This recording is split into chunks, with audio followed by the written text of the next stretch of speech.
there, don't you worry. Until then, we are going to be jumping into our second series of the day here in the quarterfinals. And if you're in the chat, predictions are open. As spawning in the bottom right hand corner of Whispers of Gold, we have the South Korean Protoss player, the red Protoss. It is Ordinary. Not on the Platinum Heroes. And spawning in the top left hand corner, we have the teal Protoss player. It is Young Hero. He's a young hero. Let's go. You know, I appreciate that even though young and hero are two words, he still kept the H as lowercase. He still kept it lowercase h. He knows which fan he is. He's a real hero fan. He knows that. Let's go. Unfortunately, he's not the other hero fan. That'd be Gemini. Feels Gemini, man. But now we are going to be settling in. So far, so good. Settling into our first mirror match of the night. And from here, we should be getting into our 2 gate openers. As of late, a lot of the Korean Protosses have been embracing gate cyber-based builds, but that is not the case here, at least, between Ordinary and Young Hero. Not the case here. Not yet. Young Light, aka Light. Oh no. Not Light. Not like this.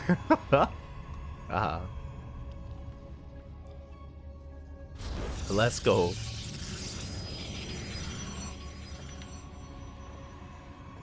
Young Mono. I feel like Hyper 1 is Young Mono.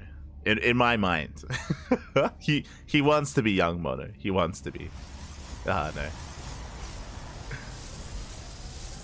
But for now, just getting to our mirrored builds, just 2 gate openers all around, waiting for the Cybercore, then we can get into our first units of choice. What's it going to be? We have, Double Adept here out of Ordinary. We have Stalker Sentry out of Young Hero. Now, with a Stalker Sentry opener, again, this is very standard, very macro-oriented, is going to allow us to get scouting information across the map, thanks to the Hallucination Scout with the Sentry. Meanwhile, Ordinary is going to be the aggressor here, moving out with Double Adept, not just Double Adept, into a Stargate as well. So Ordinary is going to be doubling down here on aggression, and with this, his goal is to get economic damage done, whether it's with Adept's harassing, whether it's with the Oracle, both in conjunction, or one distracting for the other.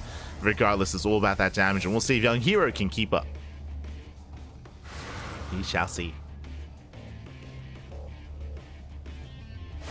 Hyper the one is old. Nah, it's fine.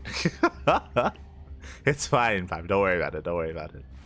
See, what I'm waiting for is eventually we're gonna reach the point in the game where we're gonna have young Jakob. We're gonna oh no. We're gonna get even younger versions of the young ones. Aye. As back at home, we do have Young Hero opening up Robo, very safe opener out of our teal Protoss player, but for the time being is trying to keep up with the Adepts. They do commit to the shade. Yeah, they commit. They bust in, they get 1, they get 2, they get 3. 3 probes going to be going down, they're going to get a 4th worker, and do we get a 5th? Not quite, but 4 probes, not a bad start. Adept up. Does not shade away, is going to be shut down. Meanwhile, across the map, Hallucination will get eyes on the tech of choice, and we'll get eyes on the Robo and the Stargate, or at least it should. There we go. Hallucination dips in, is where the Stargate spots the Oracle as well. There's the energy overcharge. And it's going to be on Young Hero to defend and to be ready in the mineral lines. We need shield batteries. Shield batteries, units in position. You can see Sentries and Stalkers already repositioning as well. Young Hero is working towards that eventual blink. That's Twilight Council. He's getting there.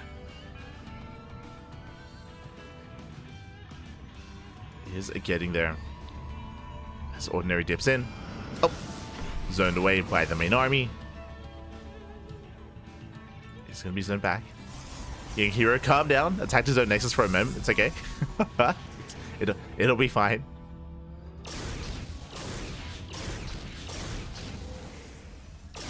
We'll pull out. Likewise, Adepts are shading towards the natural once again. Earlier they got 4 probe kills. This time we get 3. Can we get 4 once again? Oh, it's going to be close. As we don't quite target that final worker. Adept into the main. Yeah, 3 probe kills so far. Stasis Trap into the mineral line.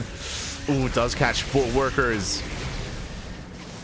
Oh, but a little bit of miscontrol there out of Ordinary. Oh, bit of miscontrol, takes a lot of extra damage, but does escape, does get away. Also, if you weren't here for it, we did end up casting and finishing Elima League last night. We were casting it live, of course. Elima League was last night. Honestly, a lot of fun games, a lot of fun matches. As a bit of a teaser, we actually featured Clem of Racing once again as Protoss. Clem, he played a series against Ryung as well. We get 3 more pros, 3 more workers going down here at the natural, 4 more workers. Ordinary just pulling Young Hero apart. And Young Hero is going to be forced into an all-in. Glaives are on the way. Immortal production well underway as well. There's going to be a 2-base all-in here out of Young Hero. It's going to be all or nothing, but he still needs a little bit of time to actually get this going, to embrace those upgrades and to move out with his army. So he needs a little bit more time. Meanwhile, Ordinary back at home is transitioning into a longer game state, now with his own Twilight Council, I would imagine with Blink on the way. I would imagine. But yeah, Elima League was a little fun last night. I think it was Clem versus Ryung. Was it in the first round? I think so. I think they faced off in the first round. And Ryung defeated Clem in game 1 in the TVT. I mean, as you would expect, right? Ryung, he's got like some of the best TVT in the world. Did bring Clem down. And then in game 2, Clem, he played Protoss. He played Protoss instead. And I mean, again, Clem, he's the best Protoss player in Europe right now. Like, he's higher rated than MaxFax. And for good reason, his Protoss is pretty good. And yeah, he flexes Protoss in Elima League. It was pretty amazing. it was crazy. It was crazy. Do recommend it. Do recommend the VODs. 100%. If you want to tune into the best Protoss in Europe, take it to the Koreans, then check out Clem. Good stuff. Meanwhile, double Oracle does hit the main. Ooh, once again, Young Hero not quite in position. Again, there was no shield battery placed earlier. And now it's all or nothing. The all-in is here. No, the stasis! Calm down! The army, no! He moves in and does take a stasis to the face. And last Ordinary, he has plenty of time to respond. We have 2 more stasis traps. There's a field of stasis traps. They just keep going up.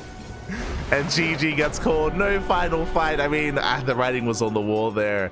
And Ordinary will take the series 2-0. GG. GG, well played. Ordinary will take the 2-0. GG, well played. Congratulations. And he will advance on to the semi-finals. Again, it's one of those things where one of the new aspects of PvP, I mean, not even just PvP, but Protoss in general, in the new patch, because of the NG overcharge, nowadays, these stasis fields are a lot more common. They're a lot more common in every single matchup, just because as long as you open Oracle, and as long as you retain your Oracles over time, because of all the NG overcharges, you have that much spare energy for all those stasis traps. Like, that is definitely something that players have to get used to over time in the new patch, and you have to be that much more on top of just keeping an eye open for the shimmer on the ground for when and where those stasis traps are. Regardless, GG. GG, well played. Congratulations. Ordinary will claim the series, and with that, we're going to be following Ordinary into the next round, into the semi-finals. Let's go. Let's go.